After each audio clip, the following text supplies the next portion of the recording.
Ele é completamente irrelevante do ponto de vista da física.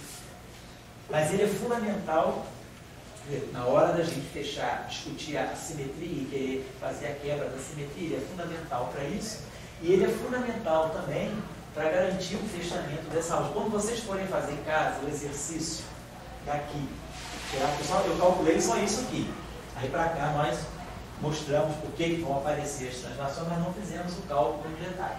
Quando vocês forem fazer o cálculo em detalhe, vocês vão ver que esse campo aqui ele é muito importante para que essa relação e essa relação se verifiquem. Mas a gente vai ver, da hora de tirar a física, ele sai fora. Ele não tem significado físico. Então, ele é um campo que a gente chama de campo auxiliar. Ele entra para garantir a estrutura de supersimetria, mas ele não tem nenhuma física associada a ele. Então, é uma categoria de campos que é muito comum em supersimetria. Depois a gente vai ver na teoria de Young-Mills, quando a gente for fazer teoria de Gauge com supersimetria, a gente vai ver que vai entrar uma outra categoria de campos também, que não são fundamentais, mas que não são físicos, mas são essenciais para a discussão da simetria de Gauge e da supersimetria, que são os chamados campos compensadores. Então, na supersimetria, a gente sempre é obrigado a lidar com uma fauna muito diversificada de campos. Campos físicos, campos compensadores, campos auxiliares. E aí, isso aí é interessante que a gente vê assim, o que é essencial na teoria de campo e o que não é. Quanto eu preciso de certos conjuntos de campo para realizar uma simetria. Tem uma outra coisa interessante que aparece na supersimetria também, sobretudo nas teorias de Young-Mills supersimétricas, né? É a questão de aparecerem agora transformações de gauge dependentes do campo.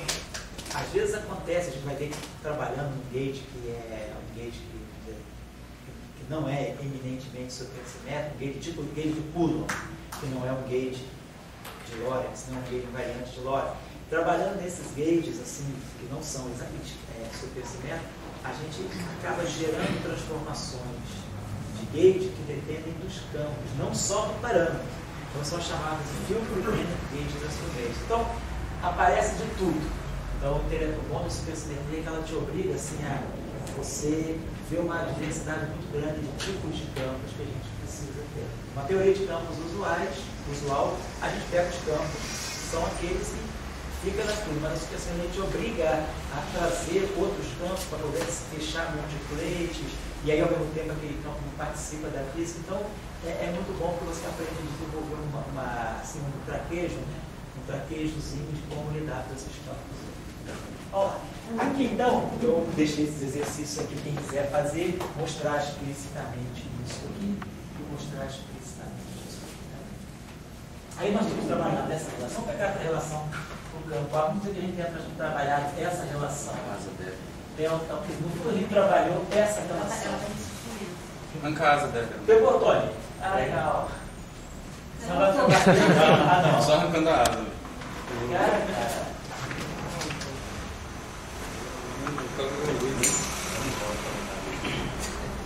Com certeza ela não está discutindo da supersimetria. Uma vez a gente teve uma vez que um passarinho que estava tendo mal, entrou com uma rolinha grande, cara, ela não conseguia sair. Aí a gente abriu a janela toda, ficou em silêncio, ela batia na cortina, depois ela saiu, ficou presa com a rolinha. Ela ficou em cima, nervosa, né? Toda apavorada. Mas daqui a pouco a aula era filmada ainda. A gente tem essa árvore aí, né? Então a gente tem essa relação aqui, onde isso aqui é uma translação. Mas tem uma relação entre o natural e o símbolo? Ah, pois é, né? Tem. Tá? Então a gente tinha mostrado isso aqui. Vamos pensar da seguinte maneira. O que é uma transformação? Quando a gente faz uma transformação de gauge, né? Lembrar lá, a gente faz. Vamos pegar aqui o caso típico da transformação de Young-Mills e quando a gente transcreve o caso da supersimetria. A gente está fazendo isso aqui, ó. Delta psi, pegando uma transformação infinitesimal, já no espaço dos campos, a gente faz a transformação I, parâmetro, gerador, elemento de matriz e campo. Então, essa aqui é uma transformação de gauge, atuando em cima de um conjunto de campos que dá uma certa representação da álgebra de Lie naquele grupo. Quando então a gente Aí a gente pensa que essa transformação é a versão infinitesimal disso aqui.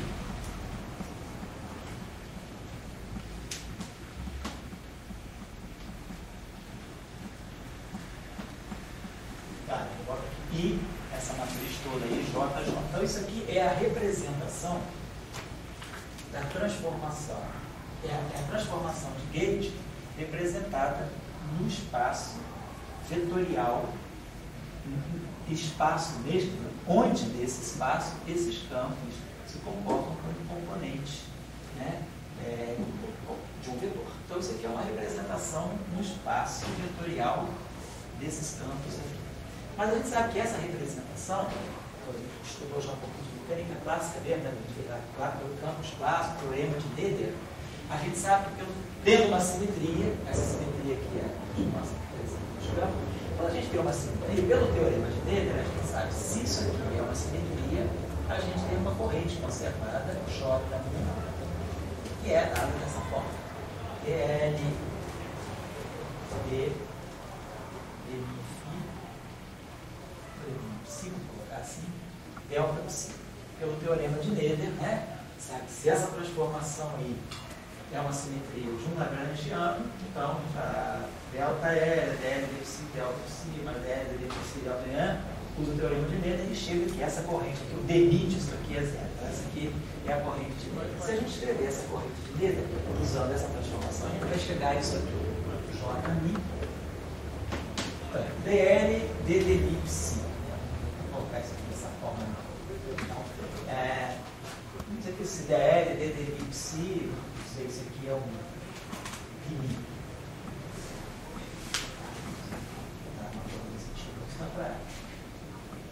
Vamos dizer que a gente tivesse o campo apagado, isso é um caso bem concreto. Se esse psi não precisa necessariamente é um ferro, não. Poderia ser um campo escalar. Suponhamos que o lagrangiano, quer dizer, a parte cinética desse lagrangiano seja tipo um lagrangiano de Klein-Bach. Então, dl dd psi seria dmi psi.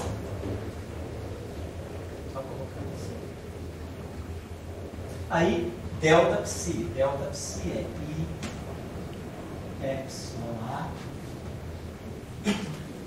GA. Colocando em forma esquemática. Claro, isso aqui seria dmi psi epsilon A GA I J. Vou colocar isso aqui. Então, dmi psi seria dmi psi e o delta psi seria GA e J psi J. Então, isso aqui, aí a gente fatora esse, aqui são os parâmetros, e aí a gente tira a corrente, né, que é a corrente de Young-Mills. Tirar essa corrente de Young-Mills aqui, JA igual a dmi psi GA. Vendo que esses parâmetros são globais, eu estou pegando a simetria global, eu construí essa corrente. Agora, dessa corrente, então, nós sabemos que a componente zero, que é J0, né? Que é, esse não pode definir isso aqui, mas a gente define uma carga aqui, que é integral em T3x, né? J0A. Então, esse objeto aqui é a carga que é conservada. O DDT disso aqui dá o DDT, onde tem isso aqui, pela lei, pela equação de continuidade, a gente tem isso aqui, né?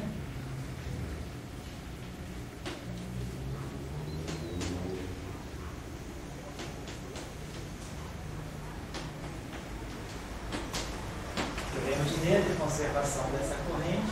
Então, esse objeto aqui, se a gente pega essa equação do x, né? A gente tem que DDT disso aqui vai dar tempo de superfície, a gente supõe que ele está vai a zero infinito, ou seja, essa carga aqui é a carga conservada. Agora, quem é essa carga da Quem é essa carga aqui? Essa carga aqui é o gerador da transformação.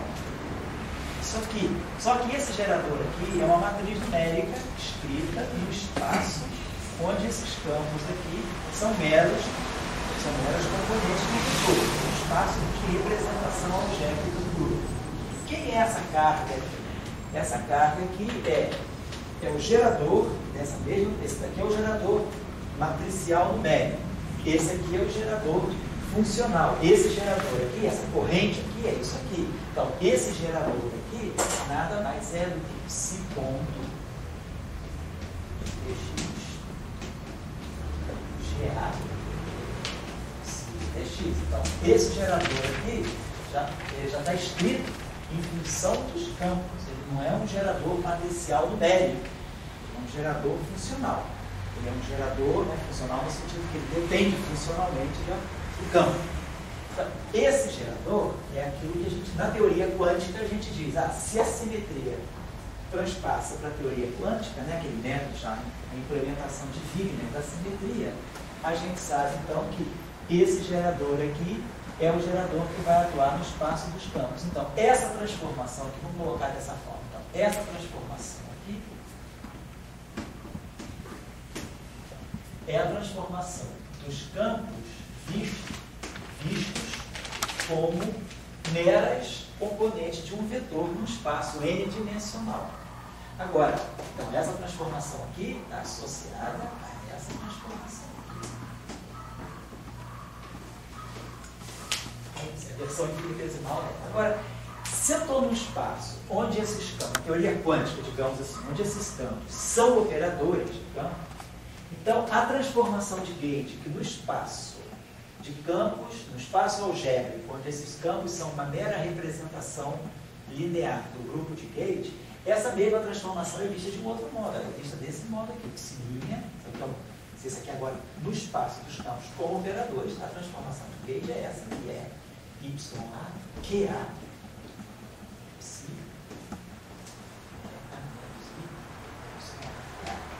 Então, esses objetos aqui agora são operadores que são dependentes dos campos. E esse objeto aqui é um operador no espaço onde os campos são vistos como operadores e os estados da teoria são como vistos de vetores. Quer dizer, é uma representação, vamos dizer, no espaço de Hilbert, onde os campos são operadores e os vetores são os estados desse sistema. Então a gente sabe que essa transformação é a mesma transformação que essa, mas vista em espaços diferentes. Então, se por acaso eu pego uma transformação desse lado aqui, quer dizer, essa transformação aqui está me dizendo isso aqui, ó. E quando eu expando isso aqui em primeira ordem, né, eu pego o primeiro termo daqui, o primeiro termo daqui, o lado, esse objeto aqui está me dando I epsilon A, comutador de QA com psi. Isso aqui tem que bater com esse delta psi aqui, que é I epsilon A GA psi. Então, nós estamos dando, do lado esquerdo, é a transformação vista no espaço. Do lado direito é a mesma transformação vista no espaço. Os I se cancelam, os epsilon A se cancelam. Então, o que a gente está falando no final das contas é isso aqui. O gerador da transformação atuando no campo psi, esse gerador aqui é um gerador funcional, é um gerador que é um operador, escrito em termos dos campos. Esse operador comutando com esse operador me dá do lado direito GA e J. Então, esse objeto aqui é a representação matricial no espaço de representação da álgebra de Lie desse operador. Esse operador aqui é um operador que está no espaço de Hilbert de estados. E esse operador, essa matriz aqui é a matriz que representa esse operador no espaço vetorial, onde esses campos são meras componentes de um vetor n-dimensional que representa, que serve como espaço de representação do grupo de amplitude. A gente está fazendo esse paralelo aqui. Então, isso eu estou dizendo aqui, que eu queria fazer agora. Aqui nós temos um comutador de transformações. Então, a gente sempre pensa que o comutador é de uma transformação, então a gente vai pensar em associar aqui nesse aqui. Então, para poder fazer essa associação, nós vamos pensar do lado esquerdo, né, em que isso aqui é uma transformação desse modo, é uma transformação infinitesimal. Seria, né, a transformação vamos pensar assim, a transformação de supersimetria nessa síntese. Nós vamos calcular depois o teorema de Noether, que é a carga de supersimetria, como a gente calcula que é a carga de Noether. Então, do ponto de vista da transformação de supersimetria, o que eu estou fazendo é o seguinte, ó, a linha, vou fazer esse mesmo paralelo aqui. Vai para qualquer campo. O campo A', um campo transformado, ele é exponencial do parâmetro da supersimetria. Só que no caso do parâmetro da supersimetria, não tem um parâmetro, não, esse índice não é um índice de Young-Mills, é um espinor. Eu teria isso aqui, ó. Eu tenho esse espinor e a carga de supersimetria, já. Teorema de Noether. Teorema de Noether para vocês. Quem é a corrente? A corrente é L, D, Φ, delta Φ. Então, no caso da supersimetria, vamos dizer que eu tivesse um campo escalar, né? Vou pegar isso aqui, campo A. DL, DDLA, DDLA. Mas quem é delta A? É epsilon barra psi. Então, eu jogo para cá. Então, a corrente conservada.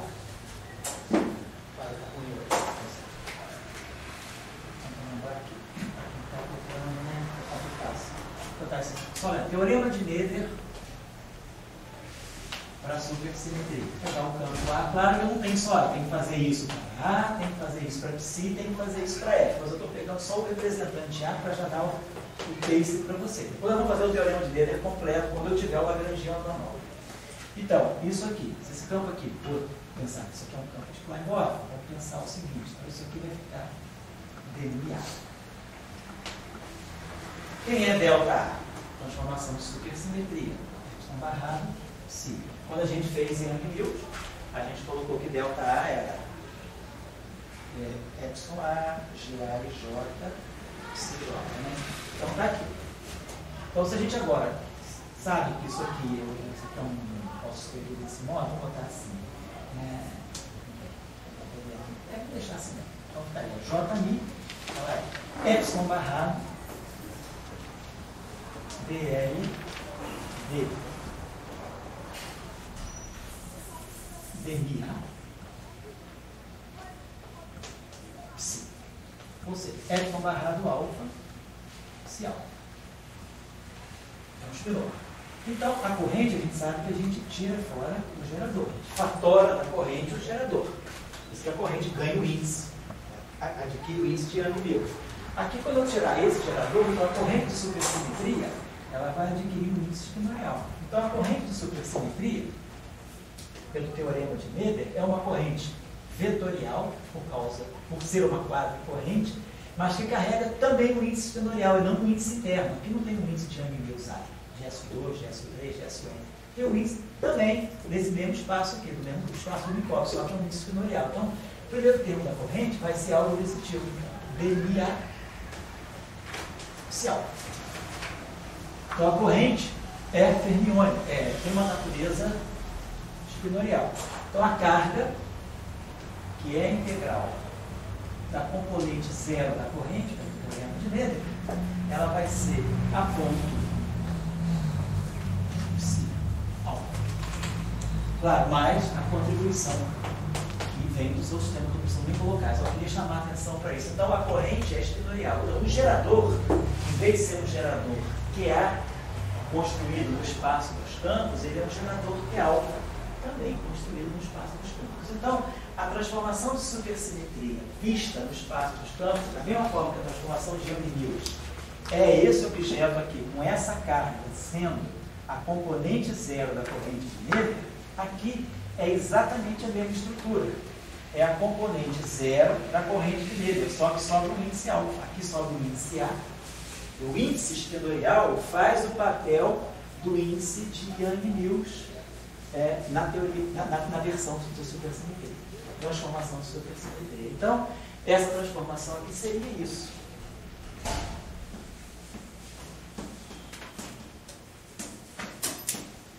Ou seja, então isso aqui é isso aqui. Então, se eu pegar a transformação infinitesimal, então eu vou ter que o delta A, linha menos A, vai ser I, comutador de epsilon barrado Q com A. Ou seja, delta A vai ser I, epsilon barrado alfa, comutador de alfa. Vamos colocar desse modo. Então, a transformação de supersimetria no espaço, ela é vista em dois lugares, da mesma forma que eu vou fazer aqui. Essa transformação é feita, o lado esquerdo é essa transformação aqui, é a transformação vista no espaço de campos, como operadores. E essa transformação aqui é a transformação vista no espaço onde os campos não são operadores, mas são meros vetores que fazem uma representação do núcleo. Então, essa relação aqui eu tenho que entender desse modo. Esse delta 1 aqui, é isso aqui, esse delta, aqui, ó. Isso aqui, vou colocar isso aqui para vocês. Então, isso aqui vai ser I, epsilon barrado, C. Isso aqui é o delta A, epsilon barrado, C. Então, uma transformação, vou pensar que uma transformação de supersimetria, ela é vista desse modo. Então, o que nós vamos fazer aqui, deixa eu apagar isso aqui agora,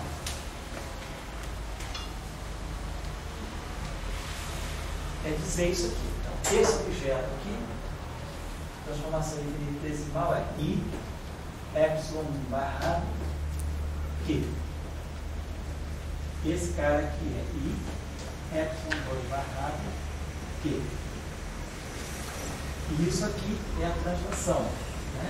A translação tinha dado para nós aqui I, epsilon 2 barrado, gama epsilon I, epsilon 2 barrado, epsilon. Aqui tinha aquele parâmetro, aqui tinha colocado, acho que era 2 alfa beta, né? Tinha esse valor, esse fator numérico aqui. Vou colocar isso aqui. Esse fator numérico, vou botar aqui. Lembrar que a gente tinha aqui aquele fator, quando botou aqueles alfa beta, a gente pode depois acertar esse fator numérico, aqui são PD1, isso aqui não é tão importante. O que é importante, que eu acho que não vai pagar isso aqui é importante. Esse fator numérico pode até ficar aí, não vai atrapalhar nada. O que a gente quer tirar daí? O que a gente quer tirar daí é a seguinte relação. Isso aqui, opa, desculpa, aqui tinha um delito. Então, esse I delito, nós estamos querendo interpretar como o gerador de momento. É o momento, né? O gerador das transformações. Fazendo essa representação aqui.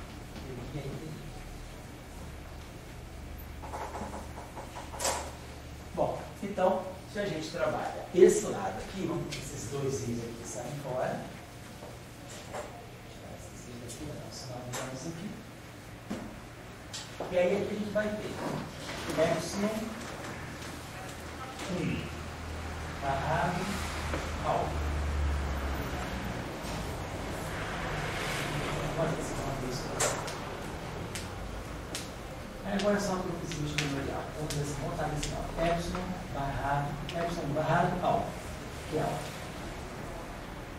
Sendo esses objetos aqui, tanto isso aqui maiorando quanto isso aqui maiorando, lembre-se que a carga, ó, carrega o mesmo, isso aqui é um campo real, isso aqui é um espinor de maiorando, então claro que essa carga tem que ser um espinor de maiorando. Então o gerador da supersimetria é um espinor de maiorando. Então essa relação aqui, eu posso usar aquela nossa famosa troquinha, que é barrado epsilon 2. Eu posso escrever isso aqui desse modo. Então eu posso fazer o contrário. Para poder gerar um epsilon 2 barrado e um epsilon 1. Então o que eu vou fazer vai ser usar aqui o seguinte.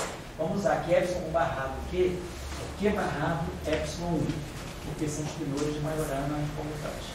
Isso aqui é o epsilon barrado Q. O gerador é o mesmo. Estou fazendo duas transformações. Cada transformação leva um parâmetro, mas o gerador é universal.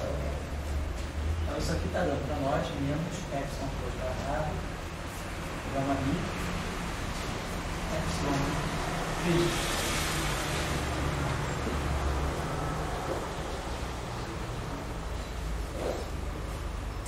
Bom, aí agora vamos começar a fatorar os espinores, né? Primeiro termo ali, então, vai ficar Q barrado alfa, epsilon 1 alfa.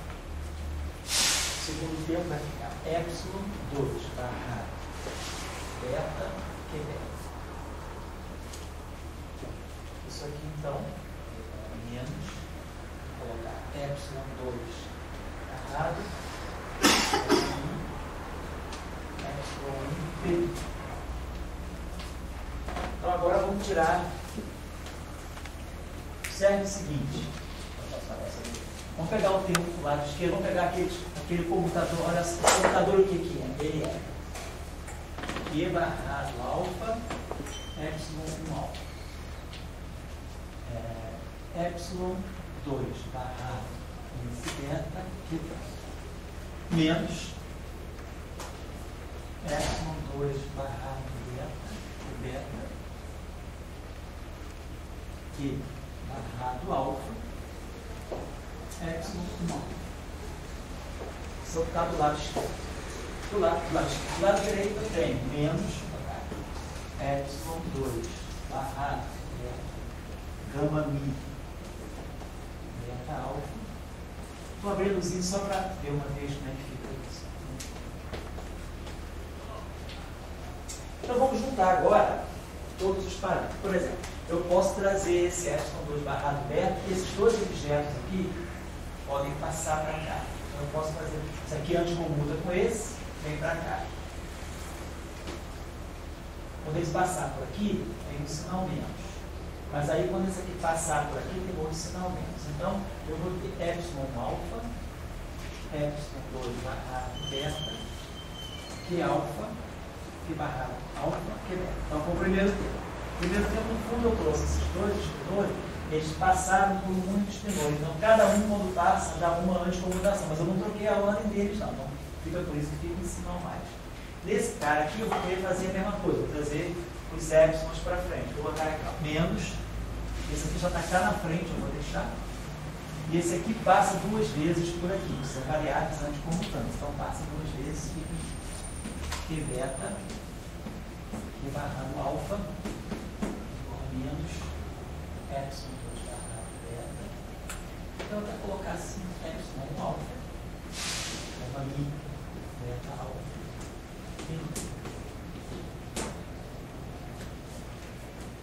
Agora é só acertar a ordem dos espinores para poder faturar epsilon 2. Então, olha só, esse epsilon 2 barrado, esse termo aqui já está igualzinho a esse. Aqui é só trocar.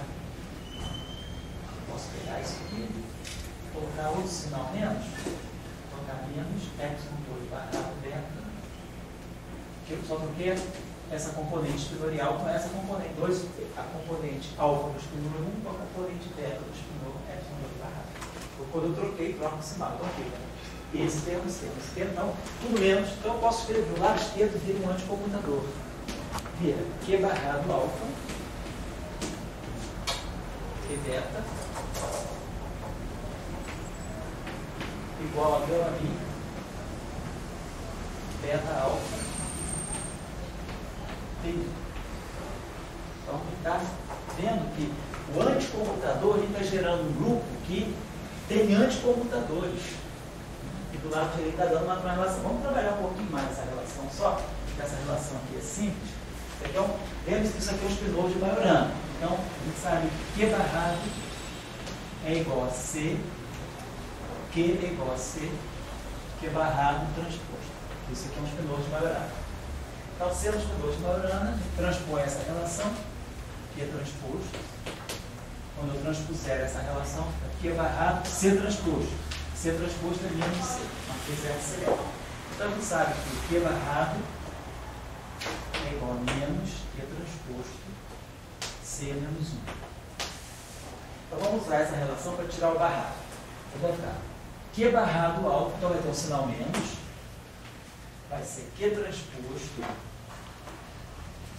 C menos 1 inicial. Q beta igual a menos gama mi beta alfa de mi. Mas só uma besteirinha, só para botar uma forma padrão.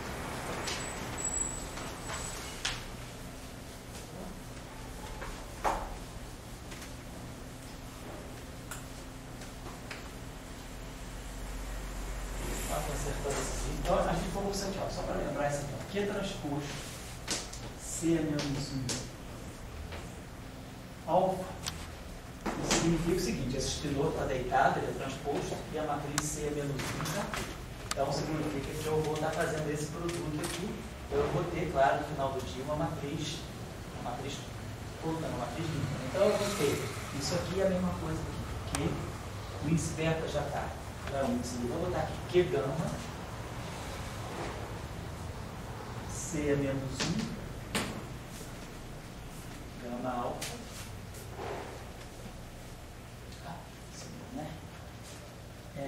só que eu estou lá abrindo explicitamente em termos de elementos de matriz para ficar claro.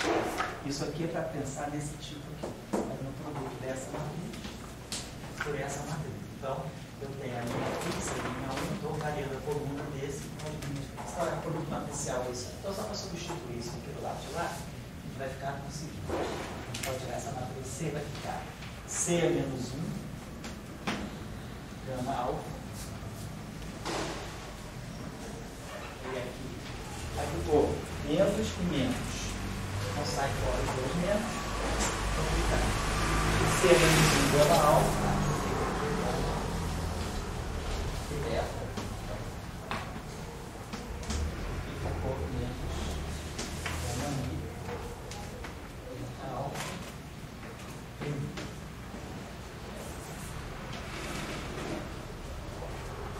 Agora, oi? Tem dois menos. Tinha esse menos que vinha de lá, e aí esse carinha aqui, eu dei ficou menos, tá? Bom, aí posso fazer o quê? Eu vou multiplicar, contrair esse lado aqui com C alfa delta, e multiplicar os dois lados dessa matriz, C alfa delta. Então, C menos 1 gama alfa, C alfa delta dá um delta e gama delta. Então, isso aqui fica Q delta, Q delta. Mas aqui do lado direito, eu vou ter os dois C se cancelados, ficou gama mi, C beta delta.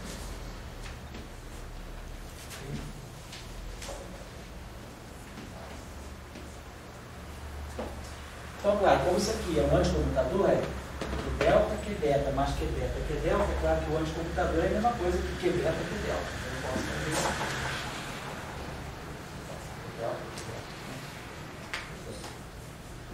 Q delta, Q beta, mais Q beta, Q delta. É a mesma coisa que Q beta, Q delta. Então a gente chega no final de tudo a essa relação.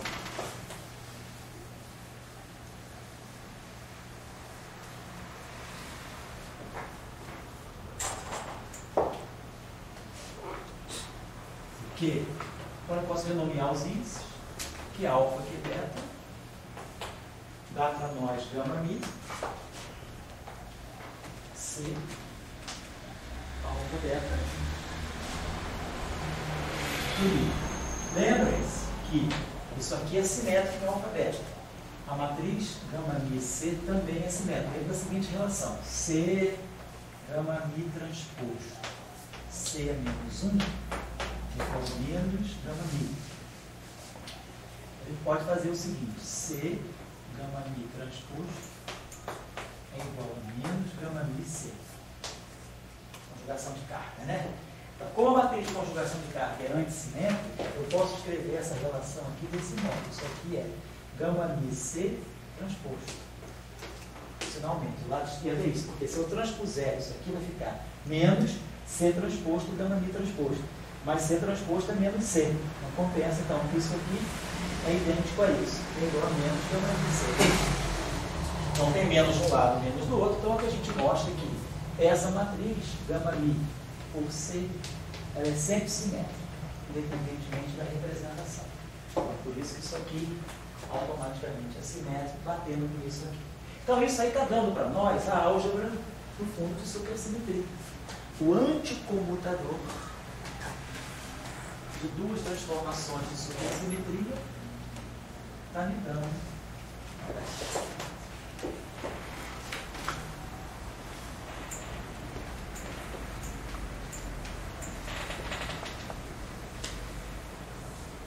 Então, vamos lá.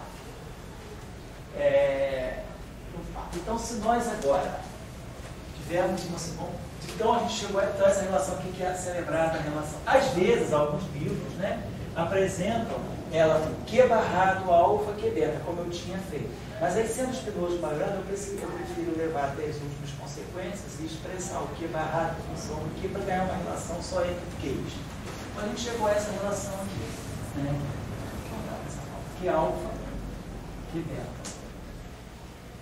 Mais Q beta, Q alfa. Então a gente ganha uma álgebra de anticomutadores igual a C alfa P. A gente podia pensar na seguinte situação. Suponhamos que a gente esteja numa situação em que, se eu pegar, por exemplo, um vetor Pmi, a gente sabe então, o vetor Pmi tenha simplesmente, vamos pegar a componente P0. Suponhamos que eu tenha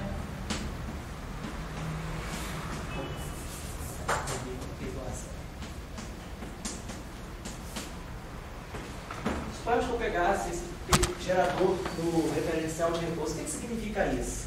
PC igual a zero. No espaço dos campos, o momento C0 significa que os campos não têm dependência em X. Então, isso o campo é uma situação em que os campos têm só dependência em T. Que esse space aqui, quer dizer, isso aqui é isso aqui.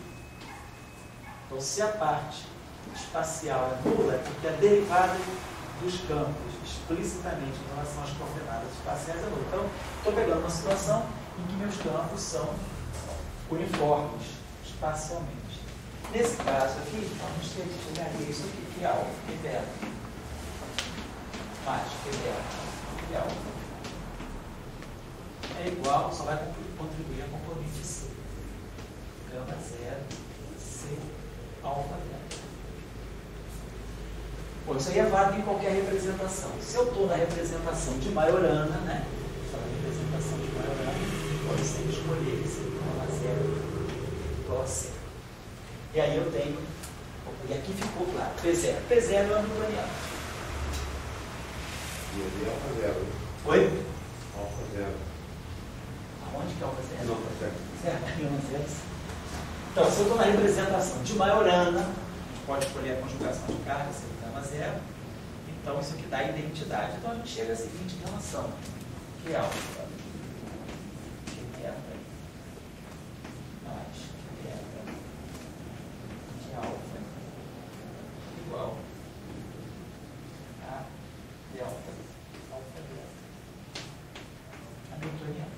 Ou seja, a gente pode chegar à seguinte relação, hamiltoniano, se eu agora fizer, posso escrever essa relação desse modo, um quarto de que alfa, se quiser beta igual a alfa, né?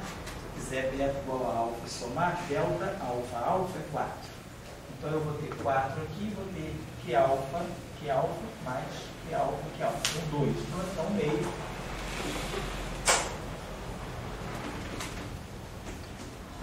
Só para explicitar, a gente usa o colocar somatório, mas só para explicitar que alfa ao quadrado. Então a gente chega a uma relação importante, sem fazer modelo, só baseada na álgebra e supersimetria, que existe uma relação muito importante entre o hamiltoniano e o gerador das cargas de supersimetria.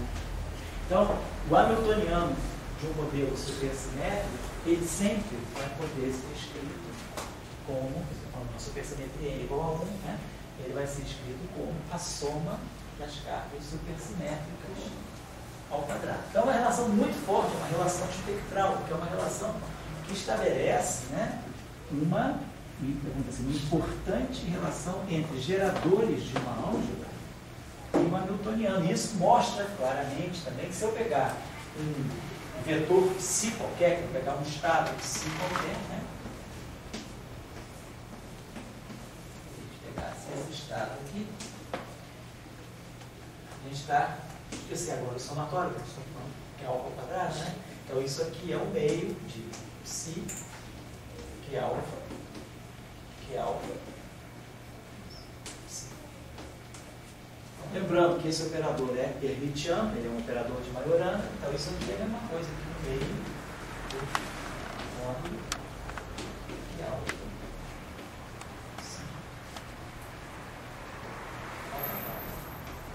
Ou seja, esse Hamiltoniano aqui, né, o valor esperado em qualquer estado é maior. Então, a gente tem a chamada relação de positividade do Hamiltoniano. Então, numa teoria supersimétrica, o Hamiltoniano ele vai ser sempre maior. Os autovalores do Hamiltoniano vão ser sempre maiores do que o zero. Então, essa é uma relação forte que a gente foi obtendo independentemente da álgebra, né, independentemente do modelo, baseado apenas na relação de algébrica que a teoria de grupos da supersimetria nos deu. Aqui tem uma discussão muito importante, rica, que é a questão da quebra da supersimetria. Então, se a gente pegar o valor esperado, se a gente pegar esse estado aqui como sendo um estado de mínima energia, o ground state, estado de mínima energia, e se aquele estado de mínima energia for supersimétrico, o que significa um estado ser supersimétrico? Qualquer objeto ser supersimétrico significa que esse gerador mata esse estado. Esse estado aqui ser invariante, quando isso aqui é zero, isso aqui significa que a transformação tem x0', x0' exponencial de i, epsilon quadrado, q, x0. Isso é a transformação de um estado. Se esse gerador aniquila esse estado, x0' é igual a x0. Então, esse estado aqui é invariante, C e somente C, que alfa x0 é igual a zero. Então, isso significa que eu teria um estado, não sei que x0 seja o estado de mínima energia. O estado de mínima energia, que é o ground state, ele é supersimétrico, porque a carga supersimétrica aniquila ele. Portanto, a transformação de supersimetria deixa ele invariante. Então, isso é uma situação em que o ground state é supersimétrico. Nesse caso, se Q alfa x0 é zero, então o valor do Hamiltoniano, o valor mínimo da energia é zero. Então, numa teoria supersimétrica, a gente sempre espera que haja um balde inferior para o Hamiltoniano e que esse balde seja zero. Então, o Hamiltoniano de um modelo supersimétrico é sempre positivo, independentemente da interação. Tem supersimetria, garante a positividade. Isso é uma coisa muito importante, né, dentro do ponto de vista da análise funcional da mecânica quântica. Eu tenho um operador positivo definido. Bom, agora, se acontecer o que nós conhecemos como quebra espontânea de supersimetria, o que significa quebra espontânea de simetria? Significa que o estado fundamental daquele sistema, ele não é invariante perante os geradores daquela transformação, ou seja, Q alfa x0 é diferente de zero. Se isso aqui é diferente de zero, claro que x0 é diferente de x0. Então, quando acontecer o gerador da carga de supersimetria, o gerador de supersimetria não aniquilar o ground state, quando isso aqui for diferente de zero, significa, claro, que uma transformação de supersimetria em cima do x0 não deixa ele invariante. Ou seja, o ground state, o estado de mínima energia, não tem a simetria que eu espero que o sistema tenha. Ou seja, há uma quebra espontânea de simetria. Então, havendo uma quebra espontânea de simetria, esse objeto aqui, o Q alfa atuando no x0 é diferente de zero. Então, o valor esperado do Hamiltoniano, a energia do ground state, ela vai ser necessariamente positiva. Porque eu botei esse, no fundo eu botei isso, x0, Q alfa, x0. Ou seja, isso aqui é a norma de Q alfa e x0 ao quadrado. Então, como isso aqui não é zero, tem uma soma de normas ao quadrado. Então, garante a positividade do Hamiltoniano. Então, um critério que a gente tem para ver se o sistema tem supersimetria ou não é olhar o valor da energia no estado fundamental. Se a energia no estado fundamental for positiva, a supersimetria foi quebrada. Se a energia for zero, é porque todos os Qs aniquilaram esse zero. Então, a energia da supersimetria é zero. Então, esse é um critério. Claro, isso aqui eu estou só anunciando, vamos discutir isso depois. Um critério para quebra espontânea ou não da supersimetria é analisar o valor da energia do sistema no estado de mínima energia. Pega o ground state. Se a energia for positiva, vamos ver se eu tenho aqui a energia, né? Então, se a energia for positiva, a função de energia. Se a energia do ground state for positiva, supersimetria quebrada. Se a energia do ground state for não positivo, for zero, então supersimetria. Então, é um critério bastante importante que é discutido nos modelos que a gente quer, às vezes, aplicar em física de partículas, supersimetria para física de partículas orgânicas. Vou tomar relação. Vou botar o que significa quebrar? O que significa quebrar significa. Eu estou imaginando, né, que nós temos um conjunto de transformações. Não falei ainda de Lagrangiano nem de Hamiltoniano. Eu estou imaginando que eu queira construir um modelo físico onde o conceito de simetria vai estar na invariância da energia do sistema, na invariância do Hamiltoniano. É um Hamiltoniano que seja supereminente. Mas, do momento que o Hamiltoniano está ligado com as cartas de supersimetria, desse modo que, pela própria álgebra das transformações de supersimetria, você já tem um argumento para dizer se simetria é quebrada ou não. Quebrada no sentido de que, se esse Hamiltoniano, né, como toda teoria quântica, o Hamiltoniano tem que ter um limite inferior, que é o ground state. Então, eu olho para o ground state do sistema, o estado de mínima energia. Se o estado de mínima energia ele respeita aquela simetria, ou seja, ele é invariante, isso é igual a isso, ou seja, todos os Qs atuando no C0 dá zero, isso significa que o estado de mínima energia respeita aquela simetria, ele é invariante, então a simetria é exata, ela não é quebrada espontaneamente. Agora, se acontecer, fizer uma transformação de supersimetria em cima do estado fundamental e não obtiver o mesmo estado fundamental, ou seja, ele não é invariante, claro, isso só vai ser possível se esses Q alfas atuando no C0 forem diferentes de zero, ou seja, as cargas supersimétricas não aniquilam o estado fundamental. Então, nesse caso, o estado fundamental não tem supersimetria. A supersimetria então, é quebrada espontaneamente. Esse é o conceito de quebra espontânea que a gente viu nos cursos anteriores. Eu tenho uma simetria do sistema, do Hamiltoniano, mas que não é uma simetria do ground state do Hamiltoniano. Então, a supersimetria nesse caso é quebrada espontaneamente e aí automaticamente a energia do sistema no estado de mínima energia é positiva. Então, esse é o critério para a gente ter supersimetria exata ou quebrada. Isso aí tem uma riqueza matemática muito grande. Tem um paper muito interessante no item de 81, foi quando o item realmente entrou na supersimetria, em 81, lá em Trieste. Ele, quando foi na escola de verão, no workshop de verão de Trieste, de 81, ele já apresentou, ele foi onde ele apresentou esse trabalho. E ele já chegou lá em Trieste, assim, convencido de que era interessante a supersimetria. E ele mostrou um resultado muito interessante que mostra. Ele discutiu um critério a partir dessa relação, um critério que gerou um chamado teorema de índice. Então, ele conseguiu relacionar esse resultado com um chamado teorema de índice, que é uma argumentação muito forte, geral, dentro da análise funcional, para mostrar critérios de quebra de supersimetria em sistemas de mecânica quântica. Se quem quiser dar uma olhada nesse resultado do item, e onde isso aí está bem trabalhado, tem um paper do item de 81, vocês podem procurar, se vocês entrarem no Two Spiders do item, vocês vão procurar um paper do Johnson, que publicou esse trabalho no Nuclear Physics. Nuclear Physics B, o ano foi 81. Ele apresentou isso junto, o paper do item é aceito no mesmo dia, né? Publicado em 81 mesmo. Então, é um trabalho dele sobre a discussão da quebra espontânea de supersimetria e mecânica quântica. Isso é uma coisa interessante.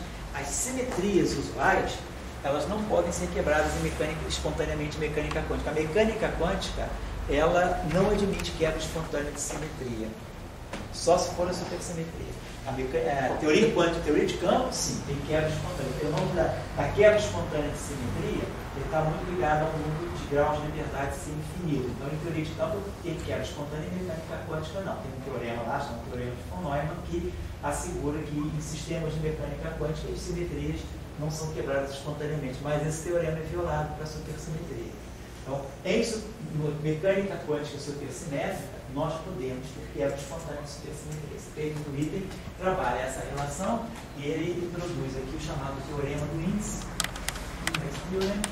que é para poder, tem um argumento topológico para estudar a quebra da supersimetria. Então, ele traz uma matemática interessante aí da análise funcional, que foi foi a incorporação de uma maneira nova de pensar na supersimetria. Esse mesmo trabalho, quer dizer, o conteúdo desse trabalho do Witten está muito bom no trabalho de certo Lancaster, eu não lembro o primeiro nome desse cara, é um inglês. Ele publicou um paper no inverno, né?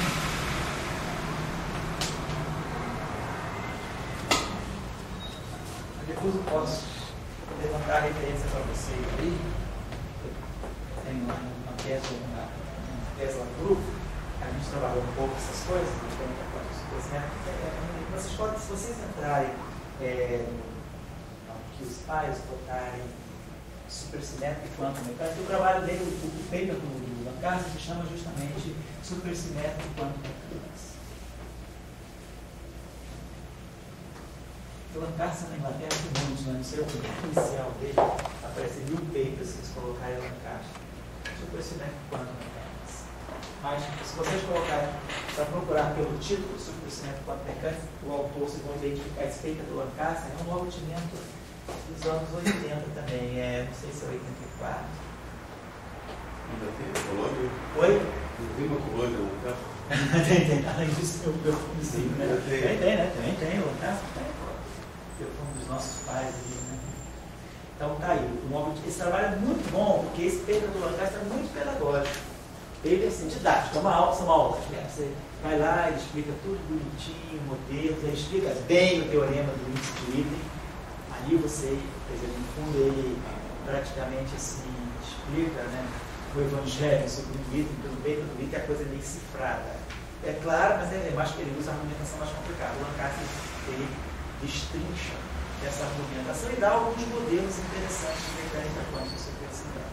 Então a discussão é essa, isso aí é a base do pensamento de supersimetria. Nós aí vamos dizer assim, não entramos numa teoria de campo supersimétrico, nós vamos fazer a partir da próxima aula. Eu só queria mostrar para vocês, né, que como esse curso é um curso de supersimetrias clássicas e quânticas, né, eu queria mostrar a vocês como a gente constrói uma simetria classicamente, como essa simetria é trazida na versão quântica, né, e agora a gente vai querer estudar essa simetria, que é a supersimetria, numa teoria de campo. Até aqui, eu botei lá os campos, mas não botei nenhum modelo. A partir dos campos, né, a gente simplesmente mostrou que eu preciso desse conjunto de campos para realizar uma álgebra de supersimetria. Aí trabalhamos os aspectos da álgebra. Então nós vamos construir agora, claro, se vocês forem então agora construir a álgebra da supersimetria completa, então a álgebra da supersimetria completa inclui as transformações de supersimetria propriamente ditas, que são os Kelvin,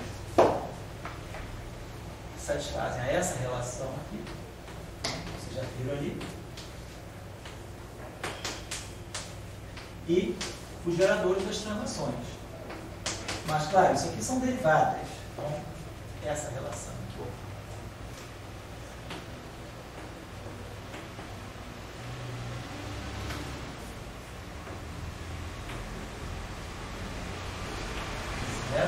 Claro, tem isso. É óbvio disso. Então, essa aqui é a chamada álgebra das transformações de supersimetria. Nós temos, então, duas categorias de geradores que satisfazem relações de comutação e geradores que satisfazem relações de anticomutação. E esses geradores aqui induzem as translações e esses geradores aqui induzem as transformações de supersimetria. Então, como a senhora tinha chamado a atenção, para quem já fez minimamente, né, um cursinho que a gente já fez de gravitação, tal. Só para lembrar a vocês que quando a gente tem geradores, né? Tem geradores que satisfazem essa relação aqui, a gente pode, eu vou só adiantar o resultado, só induzir o resultado. Quando a gente vai fazer, deixa eu chamar a atenção para um outro resultado aqui importante, que é o seguinte: se as transformações de supersimetria, é uma coisa bem óbvia, né? Quando a gente fez essas transformações aqui de supersimetria, a gente fez isso, delta 1, epsilon parado, Q1. Delta 2, epsilon 2 parado, isso aqui, delta nós aqui, epsilon 2 parado, gama mi, epsilon 1 período. Se eu fizer a supersimetria aqui está local, se esses parâmetros aqui agora passam a depender das coordenadas do espaço e tempo, esse objeto aqui que me dá a translação, que é o vetor Cni, ele também depende de x.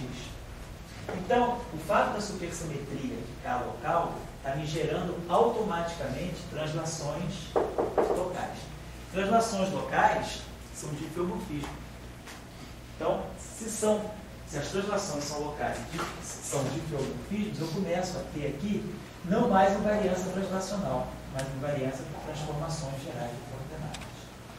Então, isso é o primeiro resultado importante da supersimetria. Ver que, se a supersimetria fica local, eu automaticamente devo estar ganhando alguma coisa ligada à relatividade geral.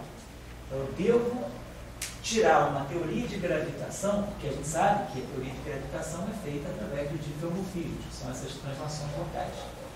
Então, a álgebra, os dipolomorfismos podem ser obtidos através de supersimetrias locais. Então, supersimetrias locais podem estar gerando realmente gravitação. Então, daí nasceu a teoria de supergravidade, que foi justamente a versão, pegar a supersimetria e fazer supersimetria ficar local. Essa é a primeira observação que sai dessa relação algébrica. E a segunda observação é que o fato das translações estarem nessa relação algébrica, então, nós sabemos que quando a gente trabalha com derivadas covariantes, se vocês se lembrarem lá de curso de gravitação, a gente sabe que quando a gente trabalha com a álgebra de derivadas covariantes, a álgebra de derivadas covariantes elas têm duas componentes. Uma componente aqui, que é a componente de torção, e uma componente aqui, que é a componente de curvatura. Então, o fato da gente ter translações aqui do lado direito e não curvatura, isso aqui são as translações. As translações, na descrição da relatividade, elas estão associadas a um conjunto de campos que nós chamamos de filbines. E essas filbines aqui estão associadas com a torção. Então, o resultado, isso aqui eu sei que é um salto grande para quem não está acostumado com essa notação de Young-Mills e Young-Mills da gravitação. Eu estou só querendo dizer que as translações locais, elas, numa descrição de Young-Mills da gravitação, elas estão associadas à torção. Então, o superespaço, a supersimetria, ela naturalmente introduz a torção, mesmo que eu não tenha supersimetria local. Aqui nessa discussão aqui, não estou dizendo, não tem nem parâmetro aqui para dizer que é local. A própria álgebra da supersimetria, ela me diz que uma teoria supersimétrica ela deva ter torção. Então, quando nós introduzimos o conceito de superespaço, a gente vai ver que o superespaço plano da supersimetria, então vamos ver o seguinte, que tudo isso que eu estou falando aqui pode ser colocado num espaço novo. Então, vamos criar uma nova modalidade de espaço chamada superespaço, onde eu não vou mais distinguir o que é translação do que é supersimetria. Então, a supersimetria ela introduz, é um exemplo interessante de um novo espaço do qual a física se serve. A gente sai do espaço-tempo, como se diz em Box, e a gente passa a um novo espaço-tempo, onde eu introduzo, juntamente com as coordenadas de Box, coordenadas de natureza espinorial, espinores de Majorana, natureza graduaniana. Então eu introduzo novas coordenadas no meu espaço-tempo, crio esse superespaço. E nesse superespaço, nós não vamos distinguir o que é supersimetria. Supersimetria simplesmente são translações nesse superespaço. A gente vai fazer transformações desse tipo. Ele vai dizer que eu vou fazer uma translação nas coordenadas graduanianas E, ao mesmo tempo, essa translação aqui induz uma translação na linha coordenada espacial. Então, algo desse tipo, epsilon da área, então, nós vamos dizer o seguinte: a origem da supersimetria que eu estou vendo nos campos, através da aula passada e dessa aula, ela pode ser remetida a uma coisa mais fundamental. Na verdade, eu não preciso introduzir todos aqueles campos, eu introduzo um novo espaço. Nesse espaço, eu introduzo um novo conceito de translação, e isso aqui é o que a gente está chamando de supersimetria. No fundo, é como se tivesse, é o análogo da transformação de Lorentz, só que é uma translação. Então, ao invés de fazer uma transformação de Lorentz, eu estou fazendo uma translação tanto nas coordenadas espaciais quanto nas coordenadas novas que eu vou introduzir. Isso aí define uma supersimetria nesse superespaço e automaticamente a gente vai chegar àqueles conjuntos. Então, essa vai ser uma outra abordagem que eu vou fazer depois, que é a abordagem do superespaço. Mas o que eu estou querendo dizer para vocês é que no superespaço natural plano, que é a extensão direta do espaço unipode, eu já tenho torção. Não tem curvatura, é um espaço plano com torção. Queria chamar a atenção também para um fato aí, que vai ser mais relevante depois, né? Mas que eu vou já chamando a atenção agora. Quando nós introduzirmos a noção dessas coordenadas aqui, eu não estou alterando a estrutura do espaço unipósico, eu estou ajuntando, né? Acrescentando as coordenadas do espaço unipósico, novas coordenadas. Então, o meu conceito de campo agora vai ser estendido. Eu vou ter um campo que depende não só de x, mas que depende desse θ também. E aí nós vamos ver que isso aí é que vai gerar todo o cálculo tensorial para a supersimetria. Pode-se fazer supersimetria sem pensar nada disso. Eu não preciso introduzir superespaço para discutir a supersimetria, mas o superespaço é a linguagem natural. É a mesma coisa que vocês falassem: pô, eu posso fazer a relatividade restrita sem espaço unipósico, sem botar índices covariantes, faço a relatividade restrita como a gente faz lá na física 3, na física 4. Mas depois a gente entende que a relatividade restrita, ela pede um espaço novo, que é o espaço unipósico, onde eu implemento as transformações de Lorentz, e aí fica tudo muito mais simples, né, através do grupo de Lorentz.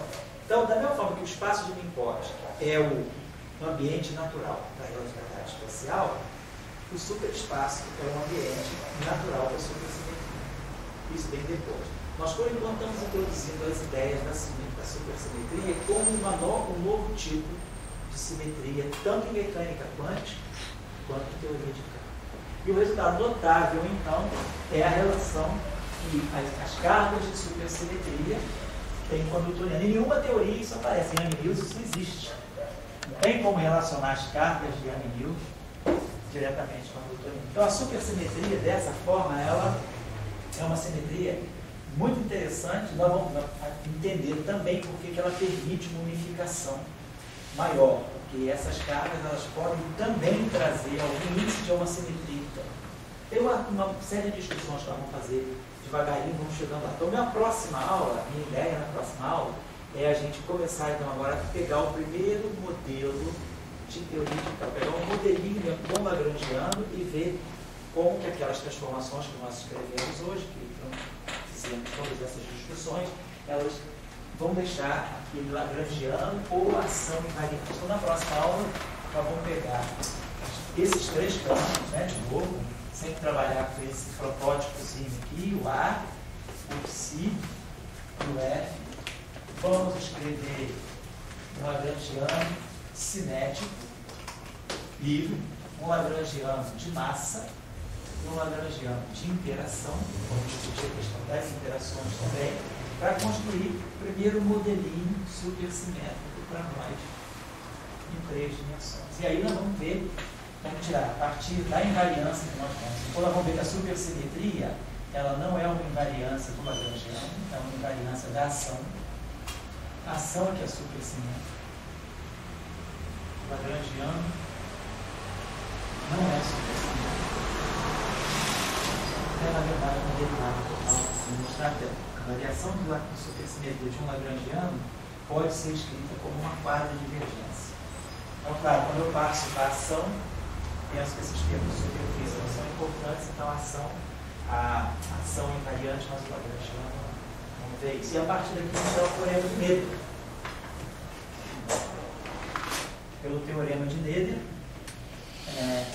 vamos dizer, usufruindo, né, da invariância da ação, nós vamos chegar àquela corrente que eu falei hoje, aquele J min alto. Nós tínhamos visto que um pedaço que dava, né? Nesse caso agora eu vou estar trabalhando em 3 dimensões, então são 2 dimensões espaciais, tá? Isso aqui, ó.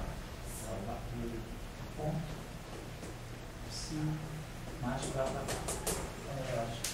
Então, tem o teorema de Noether, ver quem é a corrente do supersimetria, mas aí partindo de uma grande, vamos discutir isso aqui. Então, nessa discussão aqui, nós vamos entender como é que fica a questão, que sobretudo a questão da interação e o papel fundamental desse campo aqui.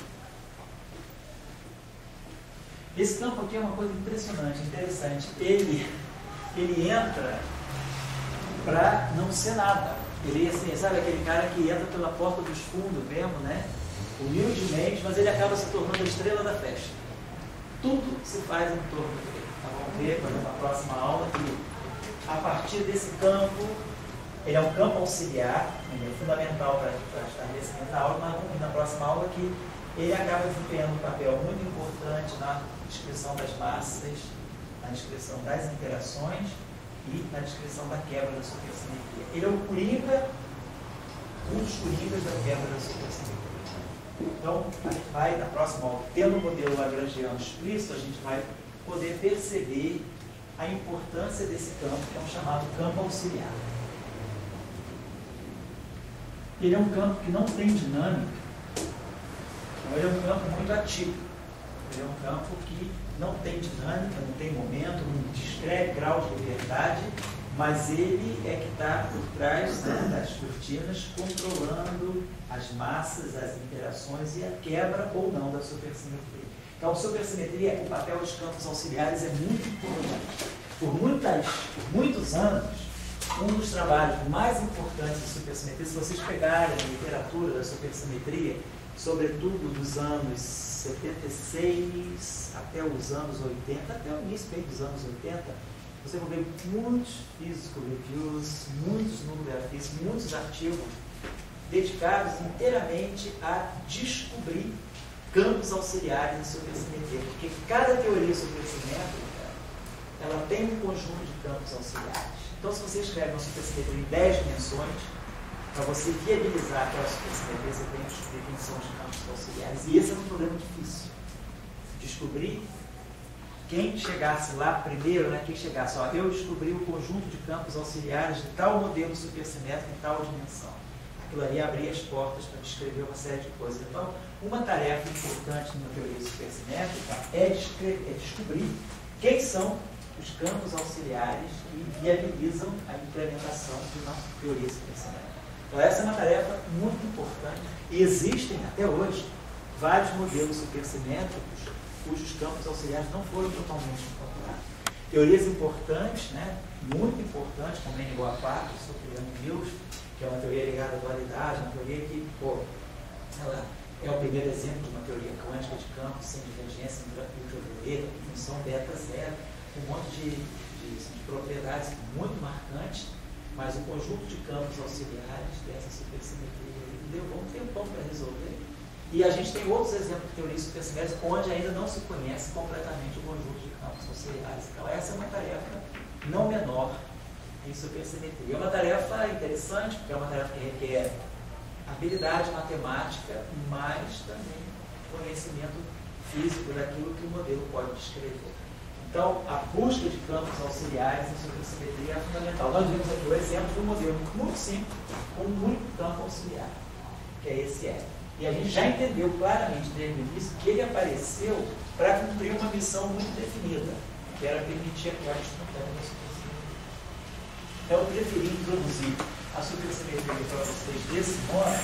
Eu acho que a gente não fica colocando esse campo auxiliar F sem saber para que ele serve. A gente só vai descobrir lá no final. Então, a gente, vamos dizer, começou a história no final.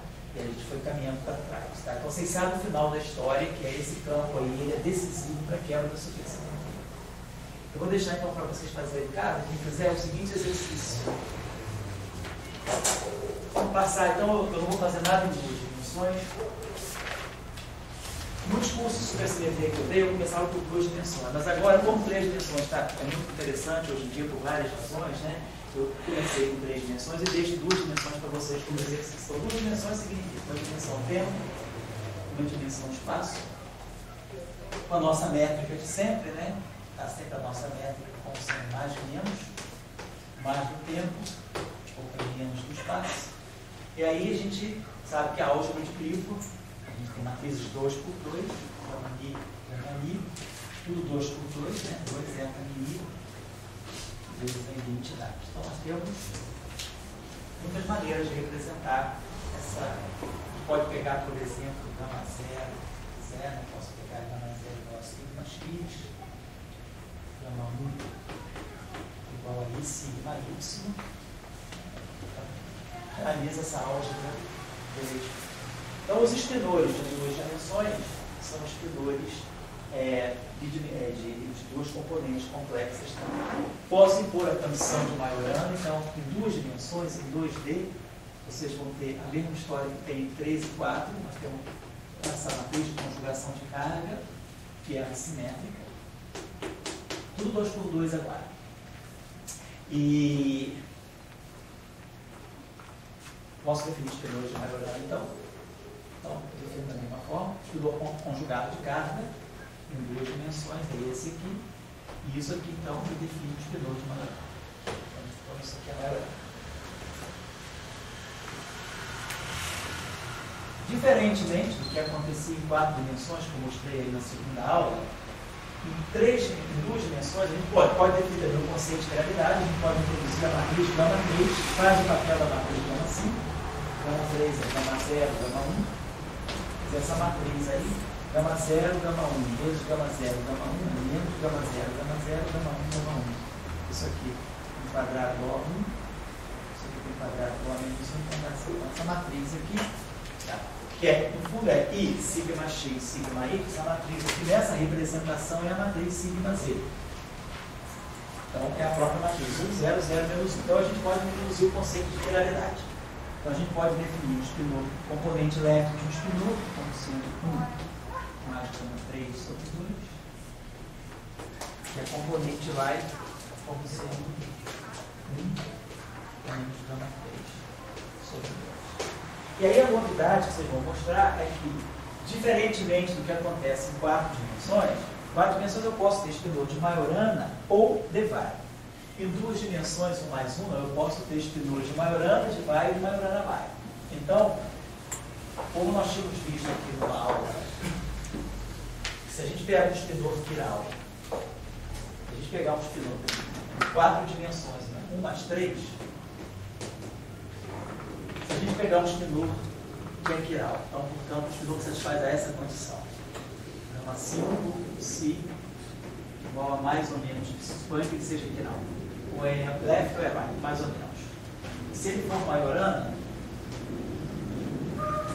então, se eu juntar essas duas condições aqui, um espinor que seja Weyl Majorana, ou seja, Majorana Weyl, é identicamente.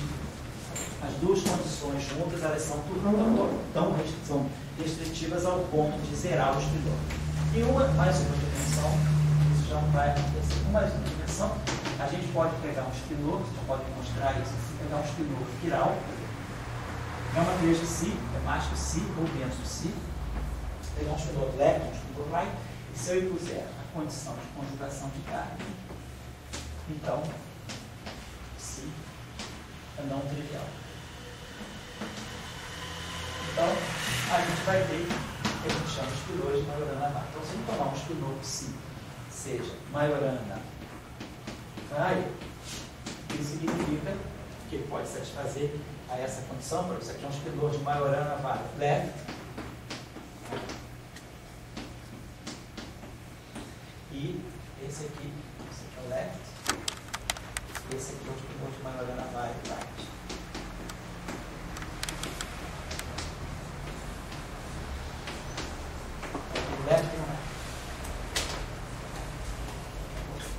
Por exemplo, na representação de Majorana, um espinor left. Então, se vocês pegarem o espinor de Majorana vai, né, nessa representação aqui, por exemplo, né, na representação de Majorana vai, o espinor de Majorana vai, se ele for left, ele só tem essa componente, e se ele for right, ele só tem essa componente. E ele é real. Então, vocês vão chegar a essa conclusão. O espinor de Majorana vai, na representação de Majorana, fica real. Então, isso aqui reduz ao mínimo o número de componentes do espinor. E aí, o que eu acho interessante vocês fazerem vai ser o seguinte: pegarem a equação de Dirac,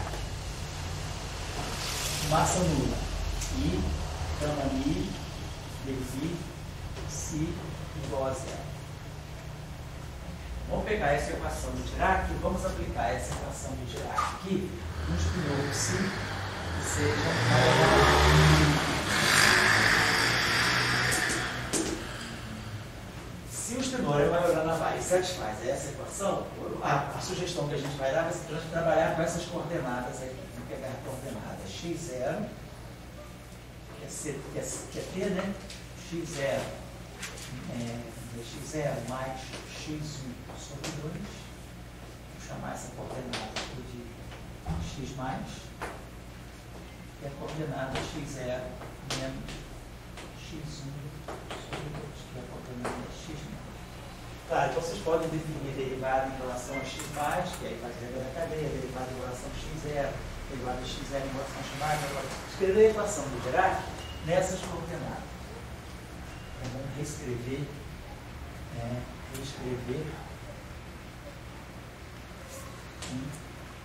x mais, são as chamadas coordenadas do cone de luz. Então, quando a gente for escrever essa equação, essas coordenadas, vocês vão ver, vamos colocarem aqui, por exemplo, D0, né? Vocês vão ter aqui gama 0, gama 0 D0 mais gama 1 D1. Aí a gente vai escrever D0 e D1 são de D mais e D1. A gente vai ter que pegar isso aqui, D0 e D1, vamos escrever em função de D mais e D menos. E aí a gente vai ver que essa equação vai simplificar, e aí vocês vão poder mostrar que se o espinor for left, acho que o resultado é esse, ele vai depender só da coordenada x mais. Se o espinor for right, ele vai depender só da coordenada x menos. Então, ou vice-versa, vocês vão ver isso aí. Vocês vão ver que existe uma relação entre a integralidade e a direção de propagação do cone de luz, ou é a direita ou é a esquerda. E aí é isso que eu vou chamar, digo para vocês, que esses termos que satisfazem aquela equação de movimento, eles vão ter meio grau de liberdade, eles só vão poder andar numa direção no espaço. Então, um espinor de Majorana vai, então é um espinor mínimo que eu posso ter supersimetria. Então, a ideia vai ser vocês construírem o que a gente fez, né? Um campo escalar. E aqui vou colocar um campo que seja de Majorana vai. Tentem construir, então, uma supersimetria a partir desse multiplete.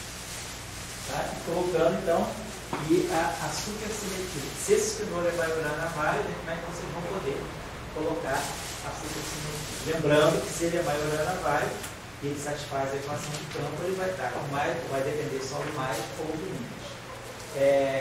Então seria interessante vocês verem como é que vocês podem armar uma supersimetria a partir desses dois campos. Então eu escrevi o ΔA, claro, ΔA em função de um certo epsilon, e o delta psi também em função do epsilon e do A. Lembrando, então, que o parâmetro que gera a supersimetria, esse epsilon aqui, é Majorana vai.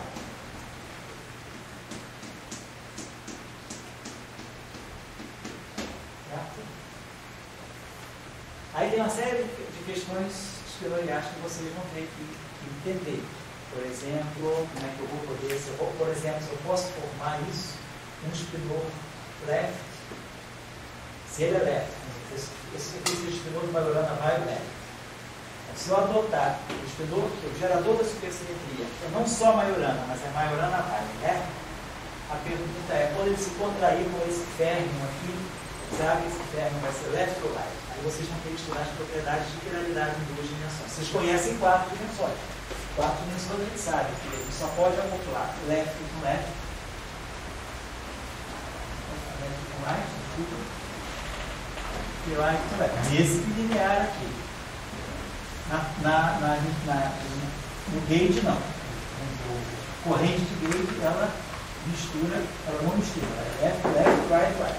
O termo tipo massa, ele é left, right. Aqui é a mesma coisa. Então vamos poder ver se o termo que vai estar acompanhando aqui, será que ele é left ou right? Sabendo que o parâmetro da supersimetria é. Então, eu quero ver, vou deixar o problema meio solto para vocês se virarem. Mais ou menos, tentem reconstruir em duas dimensões aquilo que nós fizemos em três. Só que agora com essa novidadezinha. O gerador da supersimetria não só é um instrumento de Majorana, mas ele usufrui de uma propriedade extra de duas dimensões que permitem, que é ser Majorana e vai left. Então é isso que nós chamamos de supersimetria heterótica.